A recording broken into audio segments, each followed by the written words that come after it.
तो हमको एक पार्शियल हिप रिप्लेसमेंट करना चाहिए, कंप्लीट हिप रिप्लेसमेंट करना चाहिए? This is a very common question जो मेरे से पेशेंट्स पूछते हैं। नमस्कार दोस्तों, मैं doctor Gaurav Khera, I am a joint replacement surgeon at New Delhi. तो पार्शियल हिप रिप्लेसमेंट जिसके अभी मैंने बोला, इसको हम आम भाषा में मेडिकल टर्म्स में हेमी आर्थ्रोप्लास्टी कहते हैं, और इसको एक सीमेंटेड या अनसीमेंटेड बाइपोलर भी कहा जाता है। सीमेंटेड अनसीमेंटेड मतलब जो फेमोरल स्टेम जो होती है वो कैसे फिक्स हो रही है, वो ऑब्वियसली मैंने पुराने वीडियोस में आपको ये बताया है। तो सीमेंटेड स्टेम वो होगी जिसको हम सीमेंट से फिक्स कर रहे हैं, अनसीमेंटेड स्टेम वो होगी जिसको हम बिना सीमेंट के फिक्स करते हैं। अब एक्चुअल में ये बाइपोलर होता क्या है, और यू नीड टू रियलाइज कि जो बाइपोलर होता है इसको एक्चुअली हम लोग उस कंडीशन में यूज करते हैं जिसमें जो फ्रैक्चर होता है नेक फीमर का। नेक फीमर क्या चीज होती है, हमारा जो फीमर बोन होती है उसमें एक हेड होता है, उस हेड को शाफ्ट से जो कनेक्ट करता है पार्ट, उसको नेक ऑफ द फीमर कहते हैं। जब इस चीज का फ्रैक्चर हो जाता है और मरीज की उम्र 60 साल के ऊपर होती है, तो उस केस में किताब के हिसाब से हमको बाइपोलर करना चाहिए। बट प्रैक्टिकली जो मरीज 70 साल के ऊपर होते हैं उनमें हम बाइपोलर करते हैं। Now there is a reason behind this. देखिए, बाइपोलर इम्प्लांट क्या है? बाइपोलर इम्प्लांट में देयर इज अ हेड जिसको हम बाइपोलर हेड कहते हैं, और उसके अंदर एक छोटा हेड और होता है जिसको हम फेमोरल हेड कहते हैं। Now there is movement between these two heads. हम एस्टेबुलम को रिप्लेस नहीं कर रहे, इसलिए इसको हम हाफ हिप रिप्लेसमेंट कहते हैं। Now over a period of time what happens is that this bipolar movement this becomes unipolar movement. तो वो जो एडवांटेज इनिशियली हमको मिल रहा है रेंज ऑफ मोशन का, वो कम हो जाएगा। सेकेंडली, अब यहाँ पे बेरिंग सरफेस क्या है? बेरिंग सरफेस है बोन, जो कि हमारा एस्टेबुलम है, इसके ऊपर हमारा बाइपोलर हेड घूम रहा है। So the bone is actually rubbing against the metal, जिसकी वजह से क्या खराब होएगा? बोन खराब होएगी, because obviously bone on metal, bone will always loose.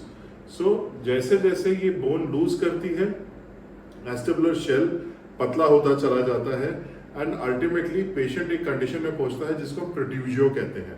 प्रोट्यूजियो मतलब ये हमारा बाइपोलर हेड धीरे धीरे रूफ ऑफ द एस्टेबुलम को फाड़ के बाहर आ गया। नाउ अगेन पेशेंट से कि ठीक है डॉक्टर साहब, जब ये होगा तब की तब देखेंगे, तब हम करा लेंगे, पर ऐसा नहीं होता।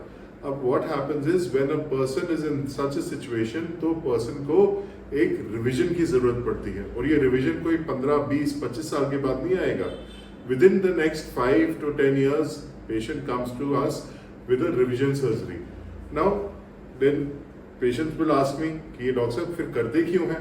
अब देखिए, patients who are above the age of 70, मैंने इनिशियली आपको क्या कहा था कि 70 साल की उम्र जिनकी होती है उन मरीजों में मैं बाइपोलर करता हूँ। Now, patients who are above the age of 70, they are generally not very high demand patients. Above the age of 70 also, अगर patient is a high demand patient, golf खेल रहे हैं, वॉक्स पे जा रहे हैं, and they are very active, मैं bipolar नहीं करूंगा, I will do a THR। Why? Because high demand जैसी आएगी, this wear and tear will go up. Younger the patient, the faster the bipolar wears, the more the demand of the patient, the faster the bipolar wears. Okay, so the moment I get a patient who's having a high demand, good bone quality, I will shift to a THR. Now, what is the difference between a THR and a bipolar?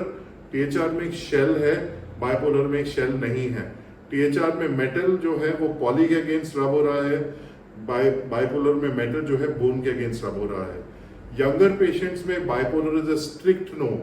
With in the next 4 to 5 years acetabular shell खत्म हो जाएगा, my patient will come back to me for a revision surgery.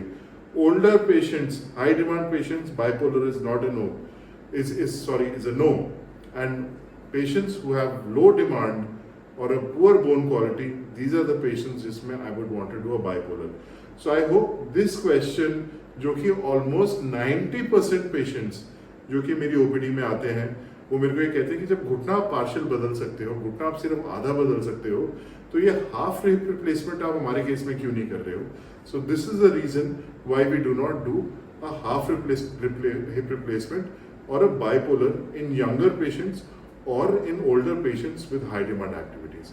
अगर ऐसी आपके कोई और questions हैं तो नीचे कमेंट में लिखिए। I will try and make videos on this topic and I will try and answer these questions. धन्यवाद, thank you.